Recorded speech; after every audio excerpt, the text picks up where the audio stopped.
মধু আপনাদের সামনে আমি আজকে দেখাচ্ছি। দেখেন, মধুর যে ডিব্বা বয়াম রয়েছে আপনাদেরকে খুলে দেখাবো। একদম কাঠি মধু, ফরিদপুর থেকে এসেছে, এক ভাই নিয়ে এসেছে, পরিচিত ভাই। আপনাদের যদি কাহারও লাগে তাহলে আপনারা যোগাযোগ করবেন। আমি আগে একটু নিজের হাতের মধ্যে নিয়ে আমি আগে একটু টেস্ট করলাম, যে আসলে টেস্ট করার জন্য আমি হাতের মধ্যে নিলাম।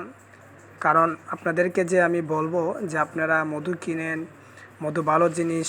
কারণ মধু যে ভালো জিনিস, শরীরের জন্য উপকারী, প্রত্যেকটা মানুষের জন্য উপকারী, এটা আমরা প্রত্যেকেই জানি। তাই আমি আগে নিজে নিলাম, নেওয়ার পরে আমি একটু হাতের মধ্যে নিয়ে আপনাদেরকে দেখাচ্ছি। এটা কাটি সরিষা ফুলের মধু, এর মধ্যে কোনো ভেজাল নাই, অনেক ভালো। তাই আপনারা যদি কাহারও লাগে যোগাযোগ করবেন।